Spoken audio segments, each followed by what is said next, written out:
안녕하세요. 네, 오늘은 로마서 8장 전반부죠. 1에서 17절 말씀 함께 나누는 시간인데요. 말씀 길지 않아서 교독하고 내용을 좀 같이 상고하고자 합니다. 제가 홀수절 읽을 거고요. 짝수절을 우리 형제자매님들 읽어주시면 되겠습니다. 시작. 그러므로 이제 그리스도 예수 안에 있는 자에게는 결코 정죄함이 없나니 그 예수 안에 있는 생명의 성령의 법이 죄와 사망의 법에서 너를 해방하였습니다. 율법이 육신으로 말미암아 연약하여 할 수 없는 그것을 하나님 하시나니 곧 죄를 인하여 자기 아들을 죄에 있는 육신의 모양으로 보내어 육신의 죄를 정하사 그 영을 쫓아 행하는 우리에게 율법의 요구를 이루어지게 하려 하심이니라. 육신을 쫓는 자는 육신의 일을, 영을 쫓는 자는 영의 일을 생각하나니 육신의 생각은 사망이요 영의 생각은 생명과 평안이니라. 육신의 생각은 하나님과 원수가 되나니 이는 하나님의 법에 굴복치 아니할 뿐만 아니라 할 수도 없음이라. 육신에 있는 자들은 하나님을 기쁘시게 할 수 없느니라.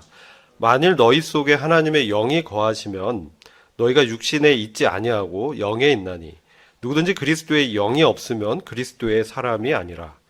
또 그리스도께서 너희 안에 계시면 몸은 죄로 인하여 죽은 것이나 영은 의를 인하여 성전인 것이나. 예수를 죽은 자 가운데서 살리신 이의 영이 너희 안에 거하시면 그리스도 예수를 죽은 자 가운데서 살리시니가 너희 안에 거하시는 그의 영으로 말미암아 너희 죽을 몸도 살리시리라. 그러므로 형제들아 우리가 빚진 자로 돼 육신에게 져서 육신대로 살 것이 아니니라.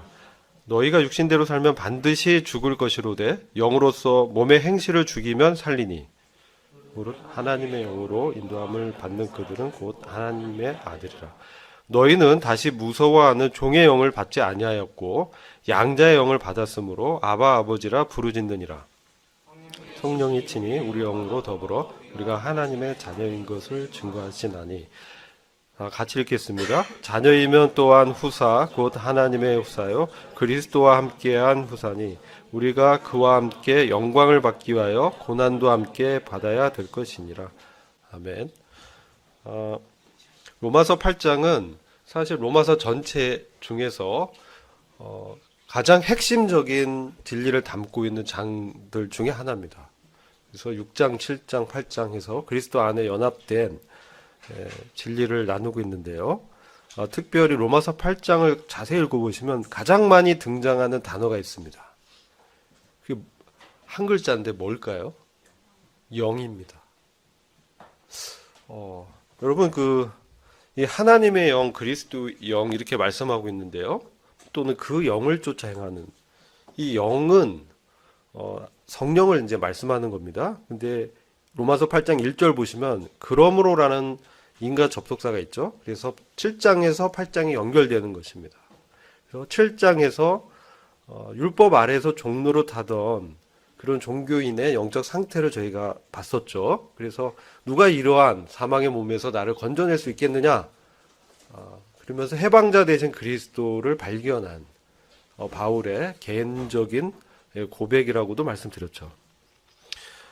그래서 우리가 주님을 믿은 이후 구원받은 사람으로서 살아갈 때 성화의 과정에서 만나는 문제가 있었죠. 내가 열심히 나의 자원과 능력과 재능으로 주님을 섬기고자 했는데 내 마음으로는 선을 행하기 원했는데 어떻습니까? 그 선을 행하긴 나에게 악이 공존한다라는 사실을 발견하게 되죠. 저도 이제 구원받은 이후에 이걸 알고 나서 굉장히 놀랬습니다. 난 구원받으면 다 천사가 되고 선한 마음으로 계속 살 수 있으리라 생각했는데 그럴 수 없었고 어느덧 시간이 지나니까 내 안에서 그 죄성이 일어나면서 정욕대로 행하는 저를 발견하게 됐었죠. 그러면서 이것이 참 구원인가 그런 딜레마에 빠졌었습니다.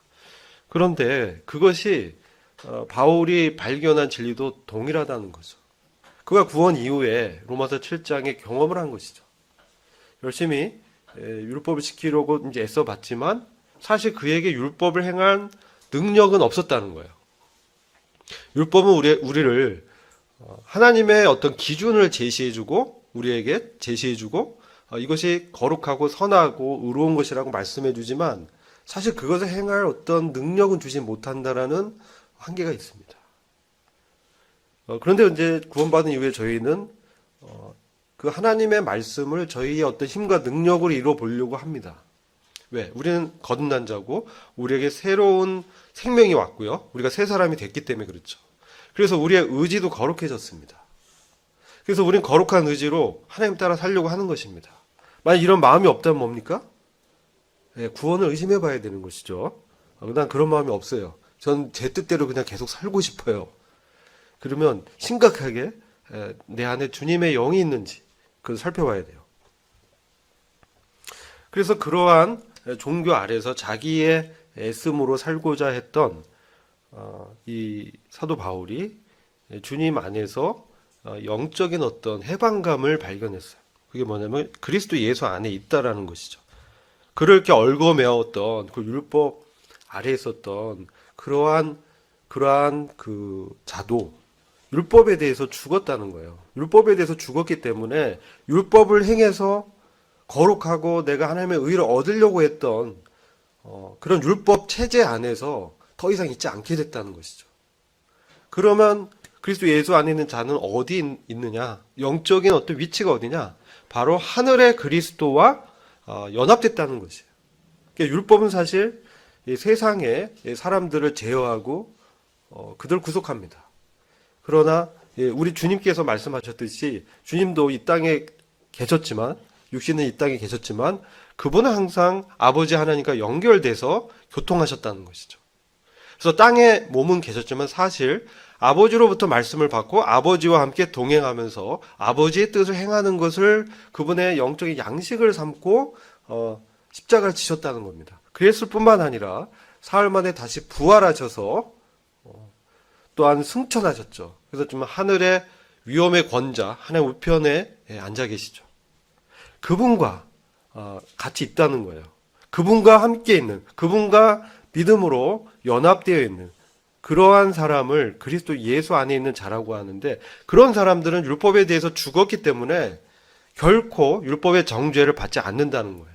처벌을 이미 주님이 죄가 되셔서 받았다는 겁니다. 그래서 이 그리스도 예수 안에 있는 생명의 성령의 법이 죄와 사망의 법에서 나를 해방하였다 또는 너를 해방하였다 이렇게 말씀하는 것이죠. 죄와 사망의 법은 뭐겠습니까? 이 율법이에요. 율법의 어떤 역할이에요. 율법을 우리가 나의 노력과 애씀을 지키려고 하면 어떻게 됩니까? 못 지키게 됩니다. 옛사람으로는, 나의 육신으로는 결코 선을 행할 수 없습니다. 육신으로 하나님을 기쁘게 할 수 없습니다. 그래서 로마서 8장 8절을 보면 육신에 있는 자들은 하나님을 기쁘시게 할 수 없다라고 말씀하는데, 로마서 8장 5절과 8장 8절을 좀 구분해서 보셔야 됩니다. 8장 5절은 육신을 쫓는 자입니다. 그런데 8장 8절은 육신 안에 있는 자입니다. 사실 이게 다르죠. 육신 안에, 육신에 있는 자들은 육신이 점유하고 육신이 옛사람이, 죄성이 그를 지배하는 사람을 말하는 겁니다. 일반적으로 구원받지 않은 사람이에요. 거듭나지 않은 사람이에요. 그런 사람은 결코 하나님을 기쁘시게 할 수 없죠. 그런데 그리스도 안에, 원래 우리의 신분은 그리스도 안에 있는 자인데 육신을 쫓을 때가 있어. 이게 5절입니다. 육신을 쫓는 그러한 삶을 살 때가 있어요. 그래서 육신의 일을 먼저 생각하는 거예요. 하나님의 일보다 육신의 일을 먼저 생각하는 거예요. 자, 그럼 육신의 일은 뭡니까? 육신은 뭡니까? 육신은 영어로는 플래시라고 합니다. 플래시. 이건 살이라고 합니다. 살. 원어로는 살이에요. 살. 여러분 살 아시죠? 살. 이 육신이에요. 그래서 여러 가지 뜻으로 쓰여요. 그래서 육체적인 몸을 말씀하기도 하고요. 근데 여기서 말씀하는 육신은 이 문맥상에서 우리가 해석해야 돼요. 우리가 몸을 쫓을 수는 없잖아요. 육신을 쫓는다는 건 뭐고 육신 안에 있는 건 뭐냐? 육신을 쫓는다는 거는 옛사람, 즉 아담 아래에 있던 옛생명으로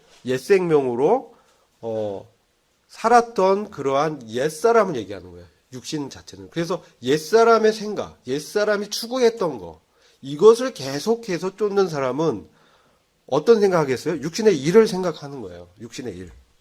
그럼 육신의 일이 뭐냐? 이게 갈라디아서 5장을 보시면 나옵니다. 갈라디아서 5장을 함께 보시겠습니다. 여러분들이 이 육신의 일이 뭔지 이렇게 좀 분명하게 아셔야 되죠.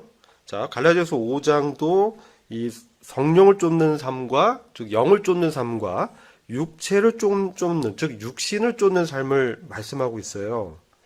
이게 갈라디아서 5장 16절 이하부터 쭉 나오거든요. 그러면 자, 한번 갈라디아서 5장 16절 한번 보시겠습니다. 한번 같이 읽어볼까요? 자, 시작. 내가 이르노니 너희는 성령을 쫓아 행하라. 그리하면 육체의 욕심을 이루지 아니하리라. 네, 17절, 18절 같이 읽어보죠. 시작. 육체의 소욕은 성령을 거스리고 성령의 소욕은 육체를 거스리나니 이 둘이 서로 대적하므로 너희 원하는 것을 하지 못하게 하려 함이니라. 너희가 만일 성령의 인도하시는 바가 되면 율법 아래 있지 아니하니라. 이렇게 말씀하죠. 즉 성령의 소욕과 육체의 소욕, 육체의 소욕이 바로 육신의 성향이에요. 근데 이 갈라디아 교회에 이런 성도인데도 육체의 소욕을 쫓는 사람이 있었다는 거죠. 그래서 말씀하는 거예요. 그러면 안 된다고. 성령의 소욕을, 성령의 부담을 추구하고 그것을 행해야 된다. 이걸 말씀하면서 성령의 인도하시는 바가 되면 율법 아래 있지 않게 된다는 거. 이게 뭐냐면요. 우리 옛사람의 어떤 성향으로 나의 힘과 애씀으로 살게 되면 율법 시스템 아래 다시 돌아가게 된다는 거예요. 그래서 내가 열심히 해서 내 자원으로 열심히 한다면 주님을 정말 기쁘시게 할 수 있겠지. 근데 뭡니까? 결코 하나님 기쁘시게 할 수 없다는 거예요. 이걸 잘 분별해야 돼요. 선한 의지와 노력이 잘못됐다는 게 아니고요. 우리가 겸손하게 주님 앞에서 정말 주님의 은혜를 의지하고 나는 주님 없으면은 아무것도 할 수 없는 그런 잡니다. 이런 겸허한 자세로 경외하면서 주님의 일을 한다면 그게 육체의 일이 되겠습니까? 될 수 없죠. 그죠? 시작할 때가 중요해요. 또 중간이라도 깨닫고 그것을 기도하고 한다면 그것은 바로 주님의 일이 되는 거예요. 주님의 주권 아래서 그 일을 한다면 내가 먹든지 마시든지 무엇을 하든지 그것은 하나님의 영광을 위한 것으로 하고 있기 때문에 그건 바로 주님을 높이는 일이에요. 근데 그게 아니고요. 자기의 어떤 그 선함과 의로움을 드러내려는 동기로 한다면 그것은 아무리 겉으로 선해 보여도요. 그것은 종교적인 것이고 바리새적이고 위선을 행하는. 왜냐하면 그것이 하나님의 그 영광을 가리울 수 있다는 거예요. 자, 그러면 육체의 일은 현저하니 그 이제 19절에서 나열하고 있어요. 육체의 일, 즉 육신의 일이 뭐냐? 음행, 그죠? 뭐 당연하겠죠. 더러운 거, 호색, 성적인 부도덕한 거예요. 그다음에 20절 보면 우상 숭배. 예. 여러분 우상 숭배가 뭐라고 생각합니까? 가서 뭐 바알과 아세라 상에 절하는 건 당연 우상 숭배인데요. 현대적으로 이 교회에 성도들에게 적용할 수 있는 우상 숭배는요, 탐심이에요. 탐심은 우상 숭배예요. 내가 할 수 있는 것을 넘어서 그것을 하려고 하는 것들이에요. 예. 욕심 부리는 거예요. 과하게. 예. 이런 것도 우상 숭배예요. 혹시 그것이 육체의 일이에요. 그리고 이런 것도 있어요. 내 은사가 아닌데 그것을 막 추구하는 사람도 있어요. 근데 교회 안에는 은사들이 다 있습니다. 그래서 보이는 은사, 보이지 않는 은사들이 있어요. 그리고 그것이 서로 상합하고 연락하면서 이 몸된 교회를 세우도록 하고 있어요. 그래서 고린도전서 14장을 보면 그 예언을 하는데 이 질서에 따라 하게 되는 거예요. 질서에 따라 교회 내에서 질서에 따라서 하게 돼 있고 그것이 다른 사람이 예를 들어 하나님의 말씀을 받고 그것을 예언하고 그것을 대언할 때는 또 다른 사람들은 잠잠하게 있어야 되는 것이죠. 예, 그래서 하나님의 분별이 어떤 것인지. 근데 그것이 아니고 자기가 옳다는 거, 자기 의해서 그런 다른 사람들의 말을 잘 안 듣고 자기 것만 주장하면 그 육체의 일이 되는 거예요. 동전의 양면 같죠? 이게 영적이기 때문에 그렇습니다.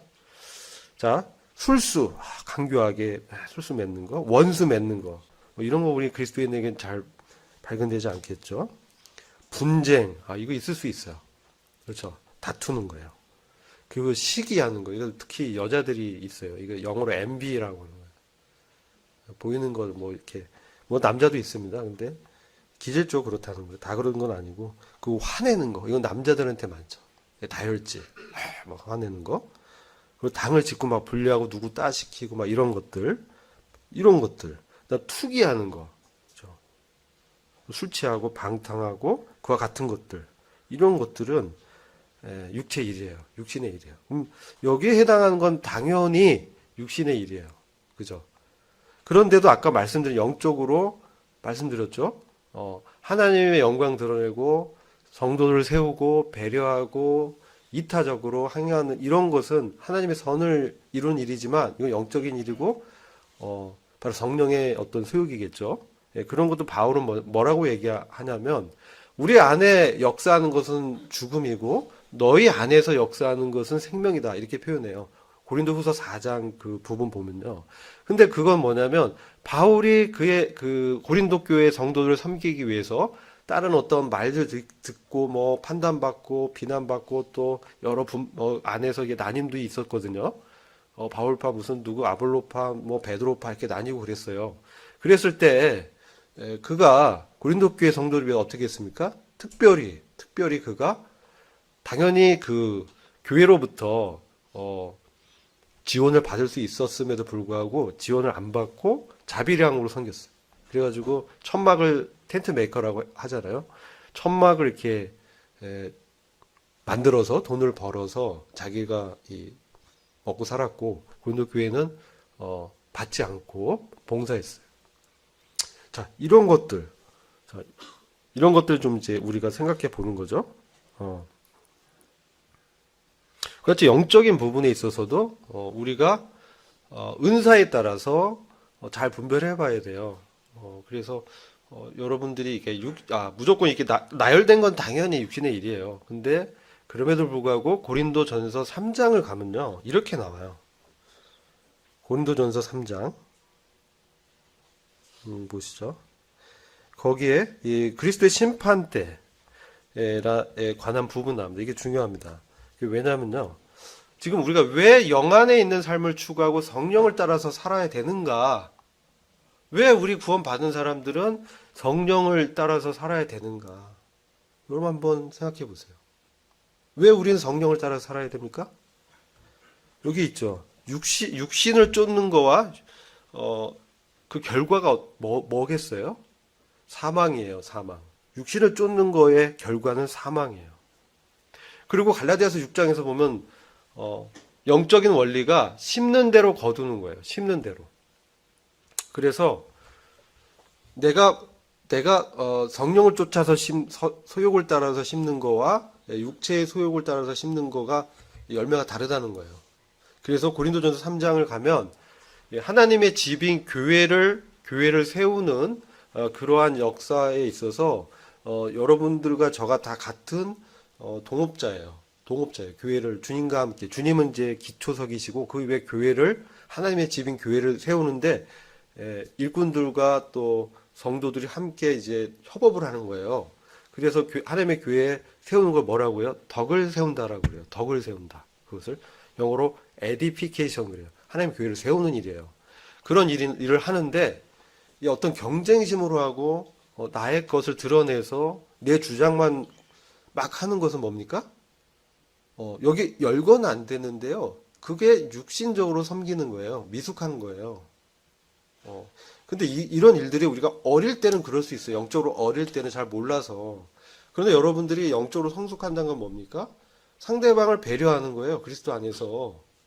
내 주장, 내 의, 내가 옳다라는 것을 접고 그렇게 주장하는 나는 뭡니까? 그게 옛사람이에요. 그게 십자가에서 내가 죽었다는 거예요. 그래서 어떻습니까? 덕을 세운다는 건 나의 주장과 나의 옳음이 있음에도 불구하고 그거에 대해 죽음을 선포하고 주님의 뜻을 경청하는 거예요. 그렇게 돼서 어떻습니까? 막 급하게 하기보다는 기다리게 되고 남을 더 배려하게 되고 기도를 먼저 하게 되고 겸손한 자세로 주님 앞에 나가게 되고 그렇게 되는 것이죠. 그런 것이 뭡니까? 교회를 세우는 거예요. 그것은 바로 이 고린도전서 3장을 보시면 금과 은과 어떤 보물로 보석으로 교회를 세운다라고 표현돼요. 그것은 주님이 그 그리스도의 심판 때 재림하셔서 우리를 모두 다 공중으로 불러 올리셔서 우리를 상을 주십니다. 그래서 그때 뭐냐면 우리의 동기를 살피는 거예요. 동기. 우리의 행위도 다 직구하게 되지만 우리의 동기. 너가 정말 어떤 마음과 뜻으로 살아왔느냐. 너의 옳음과 너의 의를 드러내려고 그런 뭐라고 그래요? 종교적 열심이라고 해요. 그것을 추구하고 살았냐? 그죠? 이건 뭡니까? 그럴듯하게 보이지만 그 안에 동기는 그렇지 않았다. 근데 사람은 속일 수 있어도 주님은 못 속인다는 거예요. 그래서 우리가 참 두려워해야 됩니다. 두려워해. 주님께서 그러한 심판을 하시는 분이라는 것을 알고 두려워해야 돼요. 요한복음 5장 보면 주님은 인자됨을 인해서 심판권, 아들로서 심판하는 권세를 받았다라고 말씀하고 있어요. 그 어떤 말씀이냐면 그리스도 심판 때에서 심판한 그것만 말씀하는 게 아니라 매일의 삶 가운데서 우리의 동기와 삶의 어떤 행위들을 주님이 다 살피신다는 거예요. 그래서 우리가 영을 왜 쫓아서 행해야 되느냐? 바로 그러한 엄위하신 주님과 함께 있기 때문에 그렇게 해야 되는 거예요. 성령을 따라서 우리가 왜 사냐? 안 그러면 우리는 어느 순간 우리 육신의 어떤 습관과 죄된 성향 때문에 죄를 추구하게 돼 있어. 여러분 육신은 할 수 있는 게 죄 짓는 것밖에 없어요. 가만히 생각해 보세요. 정말 하나님의 아들 그리스도의 생명 외에는 우리가 선을 이룰 수 있는 능력이 우리에겐 전혀 없는 자라는 것을 로마서 7장이 말씀하고 있는 거예요. 그래서 우리가 주님을 섬기거나 어떤 사람들을 섬길 때 이런 말씀의 진리의 토대 위에서 겸손하게 주님 앞에 나를 의탁해야 돼요. 그게 은혜를 의탁하는 거예요. 주님 은혜를 구하는 거예요. 나한테 힘이 좀 있는데요. 그거 아는데. 그것으로 불충분하고 그것은 결코 하나님의 거룩한 기준을 맞출 수가 없는 거예요. 근데 왜 자꾸 그렇게 하려고 그래요? 그렇게 할 필요가 없는 거예요. 빨리, 내가 이게 아니구나. 그럼 빨리 고쳐서 주님 앞에 나와서, 정말 이제, 말씀하는 게 무엇인가. 하나님의 말씀이 어떤 것을 얘기하고 있는가. 이것을 우리가 초점을 맞춰야 되는 거죠. 안 그러면 그리스도의 심판대에서 다 그 행했던 것의 동기 심판에서 공욕의 시험에서 불타 없어지는 거예요. 그러니까 우리가 하나님의 영을 쫓아서 일하는 게 얼마나 중요합니까? 우리가 열심히 일했는데 그게 하나님이 보시기에는 안 그런 거예요. 기뻐하는 게 아닐 수 있다라는 거예요. 우리가 어린아이일 때는 아이들이 막 여기저기 뭐 똥오줌 못 가리고 하는 거, 어리니까 부모가 이해해줘. 근데 15살짜리가 그러면 부모가 어떻게 생각해야 되겠어요? 청년 막 20살이 됐는데도 여전히 똥오줌 못 가리면 어떻게 해요? 그게 부모가 기뻐하겠어요? 하나님 아버지도 똑같은 거예요. 그러지 않으시겠어요? 그래서 우리가 이 성령을 쫓아 행하고 하나님 뜻을 분별하고 하나님 말씀대로 섬겨야 된다. 왜? 말씀대로 판단하시기 때문에 그래요. 전 그래도 잘 몰랐는데요. 그거는 변명할 수 없습니다. 몰라서 복음을 몰랐는데요. 왜 저를 지옥 보내십니까? 변명할 수 있어요? 못하죠. 그럼 우리의 성화의 삶 속에서 똑같이 얘기해. 저 잘 몰랐는데요. 그게 누구 책임인가요? 그래서 여러분들 이걸 영적인 건 뭡니까? 도덕적인 책임을 진다는 게 영성이 있다는 거예요. 기본적으로. 그 다음에 하나님 뜻을 분별해서 장성한 사람은 나를 죽이고 나에게 죽음을 선포하고 상대방을 배려해서 그를 세우는 거예요. 장성한 사람은 그렇게 해야 되는 거예요. 자, 그래서 우리가 영을 쫓는 것이 매우 중요하다. 그래서 로마서 8장 볼 때는 요한복음 14장과 16장 성령에 관한 교통의 내용을 같이 보셔야 돼요. 그죠? 그래서 요한복음 14장 잠시 보실게요. 그래야 여러분들이 영을 쫓아서 행하면서 영으로서 몸의 행실을 죽이는 거를 얘기합니다. 로마서 8장에서도. 왜냐하면 육신의 생각은 언제나 하나님과 원수가 되는 거예요. 결국은 헤어지게 돼 있어요, 육신은. 그래서 세상의 친구들 너무 좋아하지 마세요. 구도자고 긍휼히 여기고 그가 구원받기를 원해서 관계를 맺는 것이지, 그가 우리의 영적인 것을 나눌 수는 없어요. 우리는 여튼 잘 모이니까 뭐 우리에게는 해당이 안 되지만. 자, 먼저는 로마서 8장 11절 보시면, 먼저는 이제 9절 보고 11절 보겠습니다. 9절 보면, 만일 너희 속에 하나님의 영이 거하시면, 이렇게 말씀하죠. 우리 안에 하나님의 성령이 거하시면, 이 거한다는 건 뭐냐면요, 점유하다라는 거예요. 점유가 뭔지 아시죠? 여러분 이제 건물 이렇게 보면 유치권자 있죠? 유치. 이게 차일드시, 어린아이다 그런 게 아니고, 들어와서 딱 점유해서 남 못 들어오게 딱 문 잠그는 거예요. 이게 점유하는 거예요. 그 아무도 그 소유권을 그 사람한테 주장할 수 없어. 점유자가 가장 선순위거든. 성령님이 우리 와서 우리를 점유하는 거예요. 이게 성령이 거한다는 뜻이에요. 즉 성령이 우리의 주가 되신다. 즉 그리스도의 영이잖아요. 즉 주님이 주가 되시면, 이런 뜻이에요. 주님이 그냥 손님으로 온 게 아니고 우리 마음에 오셔서 우리의 주권자가 되시면, 이거예요. 이게 여러분, 제가 이거 말씀하죠. 로마서 8장이 상태를 얘기하는 거라고 했죠. 교리를 다루는 게 아니에요. 우리가 입술로 주님을 주로 고백해도 실제 삶에서 그렇지 않을 수 있다는 거예요. 그러면 뭐예요? 육신을 쫓게 되고 육신의 일을 생각하게 되고 그리스도 심판대에서 불태워질 그런 일을 하고 있다는, 나도 모르게. 그래서 우리가 하나님의 영이 우리 안에 점유해서 우리를 지배한다면, 너희가 육신에 있지 않고 영에 있나니 누군지 그리스도의 영이 없으면 그리스도의 사람이 아니라, 또 그리스도께서 너희 안에 계시면, 하나님의 영이 거하시면, 그리스도께서 너희 안에 계시면, 그리스도와 하나님의 영이 거의 동급으로, 동일호로 취급이 되죠. 그것은 그리스도는 성령을 통해서 우리 안에 거하신다는 거예요. 그래서 그리스도께서 우리 안에 계시면, 계신데 손님이 아니라 주로 계시면, 몸은 죄로 인하여 죽은 것이나 영은 의를 인하여 산 것이니라. 그래서 우리 영은 이제 살아 있다는 거예요. 그러면 11절에서 예수를 죽은 자 가운데 사신 이의 영이, 성령이 우리 안에 나를 점유하면, 그리스도 예수를 죽은 자 가운데서 살리신 이가 너희 안에 거하시는 그의 영으로 말미암아 너희 죽을 몸도 살리시리라. 이게 첫 번째는, 우리가 주님이 오실 때 우리 죽을 몸이 부활의 몸을 입게 된다는 말씀이에요. 그러니까 우리가 지금 내일 주님이 공중으로 오시면, 공중에 재림하시면 어떻게 됩니까? 우리 안에는 성령이 우리 죽을 썩을 몸을 주님의 부활의 몸으로 영광스럽게 변화시킨다는 거예요. 우리 안에 성령이 있는 사람들은. 그리고 먼저 이제 돌아가셔서 무덤에 있는 분들도 먼저 이렇게 일으켜서 몸에, 영광스러운 몸을 이렇게 덧입혀서 먼저 이렇게 올라가시는 거예요. 두 번째는, 우리 안에 성령이 계시면 우리 영이 이제 살아난 사람은 주님과 동행하면서 정말 살아난 새 사람으로의 삶을 산다는 거예요.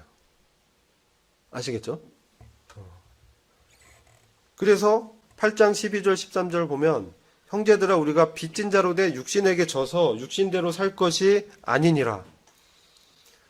자, 우리가 누구에게 빚졌어요?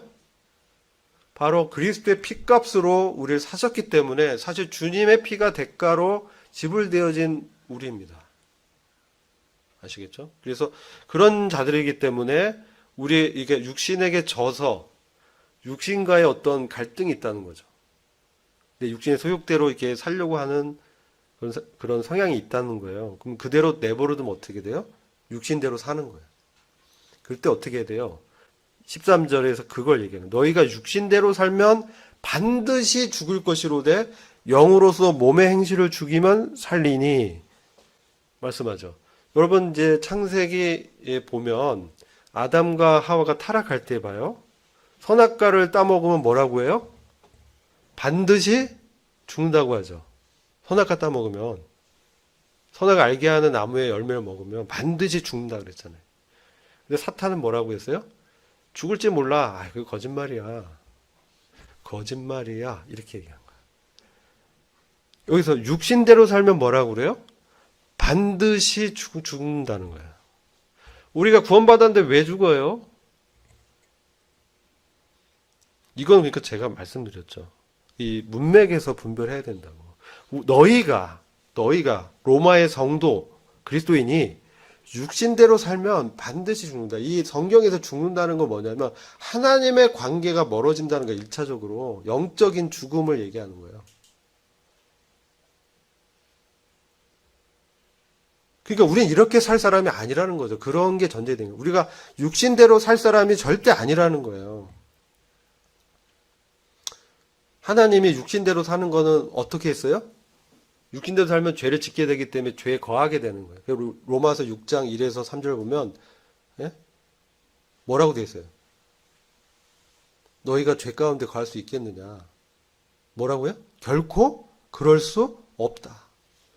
이게 영어 성경 보면 God forbid 이렇게 말해요. 하나님이 금지했다는 거예요. 아담과 하와의 그 선악과 그 열매 따먹지 말라고 금지령을 내렸잖아요. 우리가 육신대로 사는 것도 금지령이 내려진 거예요. 반드시 죽는다는 거예요. 육신대로 우리가 살면. 이걸 잘 이해해야 돼요. 아, 내가 지옥 가는 거예요. 그거 얘기하는 거 아니에요. 우리는 다 그리스도 안에서 안전한 사람들이에요. 근데 자, 구약을 보세요. 구약이 어떻게 됐어요? 출애굽해서 광야 생활에서 가나안에 들어가는 게 하나님이 불러내셨어. 여러분 봐요. 구원했는데 구원의 목적이 출애굽이에요? 아니죠. 하나님께서 이스라엘 백성을 애굽, 세상을 상징하는 애굽에서 구원하신 거는 광야에서 다 죽으라고 한 거예요? 아니죠. 그럼 뭡니까? 가나안에 들어가서 젖가꿀이 흐른 가나안 땅을 자기 기업으로 유업으로 받고 거기서 하나님 섬기라고 구원하셨잖아요. 이스라엘 민족을. 근데 2명 빼고 대다수의 사람들이 어디서 어떻게 됐어요? 광야에서 죽었어요. 죽었어. 그럼 그 사람 지옥 갔다는 얘기예요? 그게 아니고 가나안을 기업으로 못 받은 거야. 그럼 우리한테 뭡니까? 우리도 육신대로 살면 어떻게 돼요? 하나님의 나라를 기업으로 못 받아. 그래서 갈라디아서 쭉 읽다 보면 그런 사람은 하나님의 나라를 유업으로 받지 못한다라고 말씀하잖아요. 이 육체의 일은 현재하니 이렇게 사는 사람들은. 그래서 우리가 이 육신을 잘 이해해야 돼요. 육신이 막 우리를 속여요. 너가 할 수 있어. 너 이렇게 나를 이렇게 높이고 나의 의를 쌓고 이런 거는 육신이야. 육신적인 거야. 오히려 내가 그리스도 안에서 약한 자고 연약한 자고 나의 약함을 인정하고 주님 없이는 내가 일을 이룰 수 없다. 이걸 인정해야 돼요. 날마다, 매번, 매일, 매 순간. 그래서 이게 뭐예요? 이게 자기 부인이에요. 그죠? 하늘의 미랄이 썩어져서 열매 맺으려면 날마다 매 순간 의사결정할 때 이거 안 하면 싸우게 돼요. 정말 다투게 돼요. 저 매번 경험해요. 분내게 되고. 육신의 성향이 있기 때문에. 또 사과해야 돼요. I'm sorry, very sorry. 근데 빨리 사과해야 돼. 빨리 하나님 앞에 이 죄를 자백하고 돌이켜야 돼요.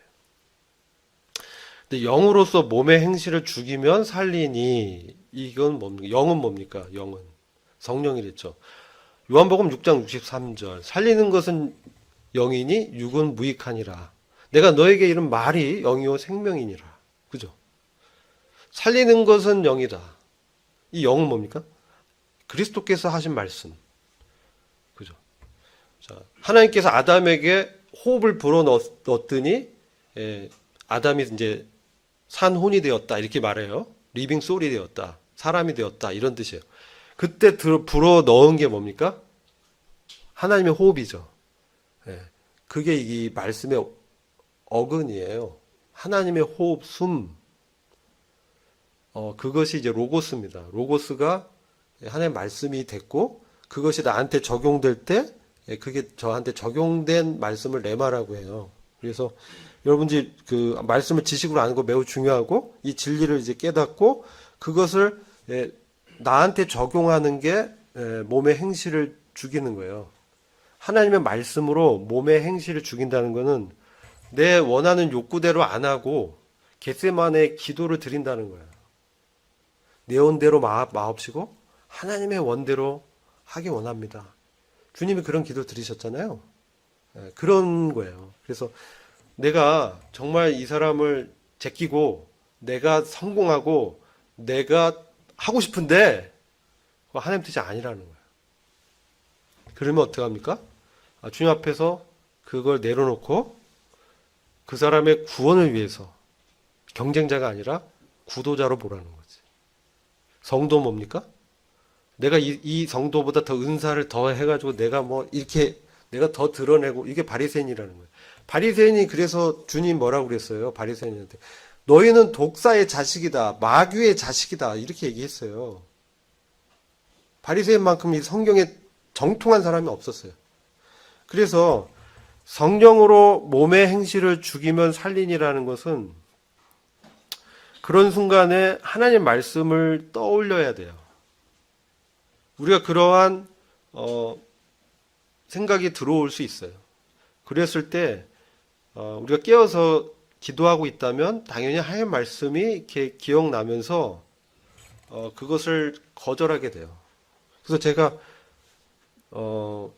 대학 다닐 때 구원 받고 나서 저한테 일어났던 가장 큰 변화 중에 하나가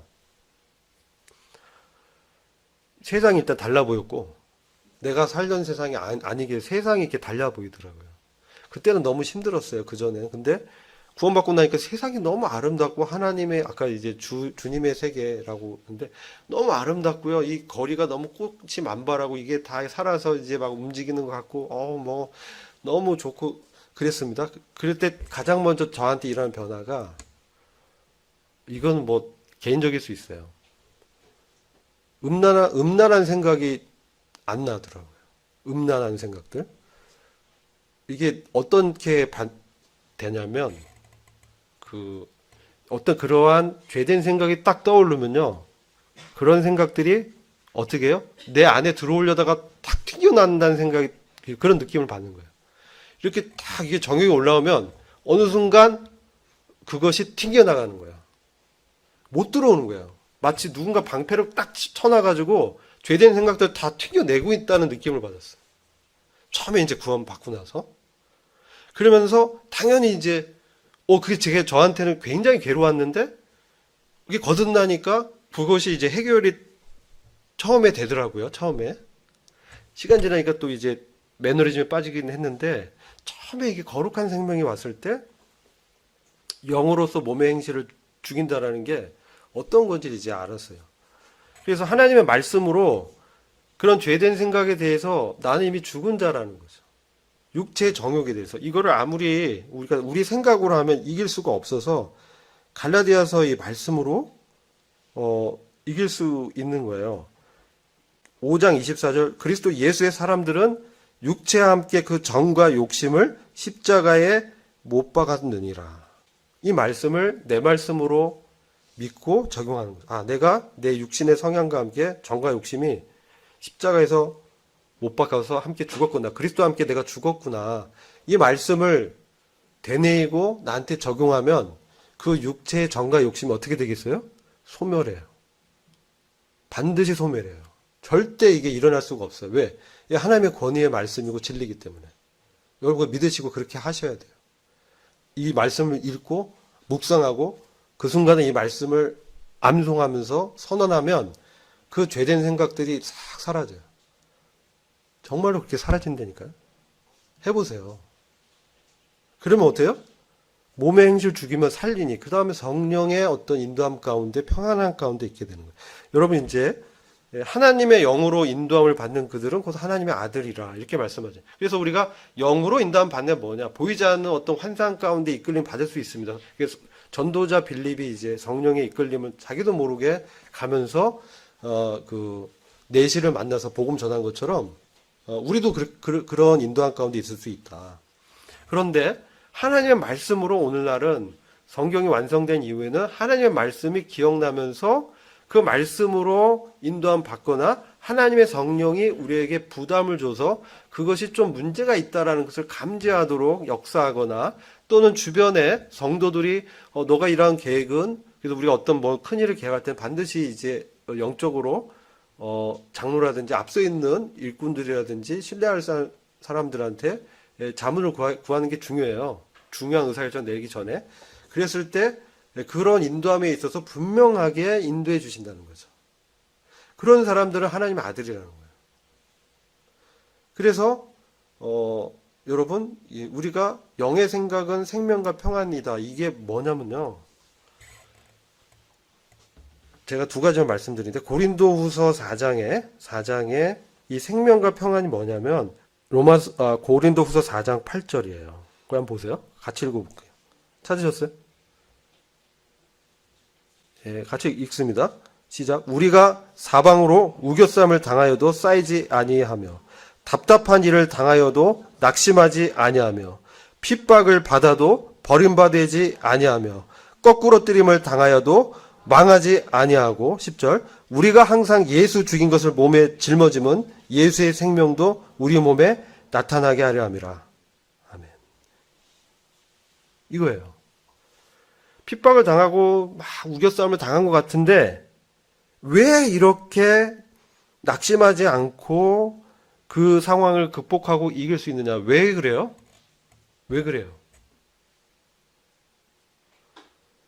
사도 바울이 빌립보 감옥에 매를 엄청 맞고 바울과 실라가 빌립보 감옥에 갇혔는데 밤중에 그들이 하나님을 찬양했어요.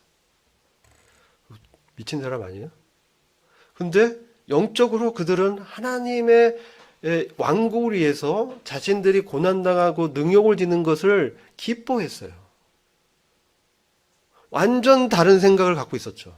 우리가 로마서 12장 1절에 우리가 생각이 변화를 받아야 돼요. 하나님의 가치관으로 하나님의 나라의 어떤 통치 원리로 완전히 뒤엎어져야 돼요. 그럼 어떻게 되겠어요? 성경 말씀을 많이 읽고 그것을 기도하고 묵상하고 나한테 적용하려고 추구해야 돼요. 아시겠죠? 그거 없으면 어떻게 이런 변화가 있겠어요? 그래서 이것은 가나안에 들어가는 것은요 선택이에요. 누가 이렇게 밀어주는 게 아니에요. 출애굽하는 건 하나님이 강력하게 밀었어요. 반드시 구원하여 이제 지옥 안 가니까. 근데 그 다음에 삶을 살고 기업을 얻는 거는 우리의 선택이 굉장히 중요해요. 그 상황에서 내가 그리스도와의 예수의 죽음은 내 몸에 짊어지는 삶으로 선택하는지. 자, 그래야 생명과 평안이 어떤 거냐? 시편 23편에 나오는 거예요. 여호와는 이것 같이 한번 읽어보죠. 찾으셨어요? 자, 시작. 여호와는 나의 목자시니 내게 부족함이 없으리로다. 정말 그래요? 이거 다윗이 가장 어려운 지경에 있을 때 사울 왕에 의해서 쫓겨서 죽을 지경에 있는데 이 시편을 쓴 거예요. 근데도 거기서 위경 가운데 구원을 이렇게 얻으면서 오히려 사울 왕을 죽일 기회를 사용하지 않고 그거를 두 번이나 살려주잖아요. 왜 그렇겠어요? 여호와를 경외했기 때문에, 두려워했기 때문에. 잠언 16장 6절. 인자와 긍휼은 죄를 속히 지지만 여호와를 경외하는 것에서 경외하는 자는 악에서 이제 떠나게 된다. 하나님을 경외하지 않으면 우리 넘어지기 쉬워요. 하나님 그리스도의 임재를 우리가 앞에서 생각하지 않으면 이런 생각을 가질 수가 없어. 그래서 2절 한번 읽어볼게요. 그가 나를 푸른 초장에 누이시며 쉴만한 물가로 인도하시는도다. 내 영혼을 소생시키시고 자기 이름을 위하여 의의 길로 인도하시는도다. 4절입니다. 이게 영의 인도함을 받으면서 생명과 평안함을 누리는 상태. 내가 사망의 음침한 골짜기를 다닐지라도 어려움 가운데 핍박 가운데 있어도 시험 가운데 있어도 요즘은 육체적인 어떤 핍박보다 영적 시험이 우리에게 환난이에요. 나태하게 살고 게을르게 살게 하고 세상에 눈 팔리게 하고 성경은 하루에 10분도 안 읽는데 영화는 2시간 보고 이렇게 되는 거예요. 근데 이 사망의 음침한 골짜기를 다닐지라도 해를 두려워하지 않을 것은 누가 나와 함께해요? 주께서 나와 함께 하심이라. 주의 지팡이와 막대기가 나를 안위하시나이다. 이게 영으로 인도함 받는 사람의 생명과 평안에 있다라는 뜻이에요. 그래서 주께서 내 원수의 목전에서 내게 상을 베푸시고 기름으로 내 머리에 바르셨고 내 잔이 넘치나이다. 나의 평생의 선하심과 인자하심이 정녕 나를 따르니 내가 여호와의 집에 영원히 거하리로다. 이게 다윗이 편할 때에 지은 시가 아니고 너무나 힘들고 죽고 싶고 사망에 막 희망은 아무것도 안 보이고 자기가 이렇게 충성스럽게 했던 그 왕은 미쳐가지고 자기를 죽이려고 쫓아다닐 때 지은 시예요. 그래서 우리는 바로 이 그리스도인이라는 건 어떤 거냐는 거죠. 바로 이런 하나님의 영의 인도함 받기 때문에 주님과 동행하면서 날마다 그분의 뜻 가운데서 그분과 교통하고 말씀으로 기도하고 서로 성도 간에 교제하는 거예요. 이런 사람들이 로마서 8장 15, 16, 17절 한번 같이 읽고 마치려고 합니다. 자, 15절부터 17절 같이 읽죠. 너희는 다시 무서워하는 종의 영을 받지 아니하였고 양자의 영을 받았으므로 아바 아버지라 부르짖느라. 우리는 아버지께 아바 아버지라고 우리는 어느 순간에도 우리 영으로 호소하고 하나님께 나갈 수 있습니다. 그래서 성령이 친히 우리 영으로 더불어 우리가 하나님의 자녀인 것을 증거한다. 이것은 성령님이 우리에게 그래도 우리는 부활에 그리스도가 함께 있기 때문에 죽어도 죽는 것이 아니라는 것이죠. 그래서 안위함이 있고요. 이런 안위함 가운데에서 인도함을 받으면 17절에서 자녀이면 또한 후사 하나님의 상속자요 그리스도와 함께한 상속자니 우리가 그와 함께 영광을 받기 위해서 고난도 함께 받아야 될 것이냐. 이 고난 뭡니까? 경건케 살고자 하는 자는 핍박을 받는 것이죠. 영적인 시험과 도전과 어려움을 받게 된다는 것이죠. 그럴 때도 아까 시편 23편의 다윗의 고백처럼 내 잔이 넘칩니다라는 고백이 저와 여러분의 삶 가운데 넘치게 하시기를 간절히 기도합니다. 기도하고 마치겠습니다. 아버지 하나님 감사합니다. 오늘 이 말씀을 통해서 성령의 인도함을 받는 우리 그리스도인의 축복된 삶을 함께 나누는 것을 감사합니다. 저희들이 이러한 주님의 인도함 가운데 주님이 기뻐하는 자로 교회의 덕을 세울 수 있는 그런 자들로 저희를 굳건하게 세워주시길 기도합니다. 이후에 시간 부탁드렸고 예수 그리스도의 이름으로 기도했습니다.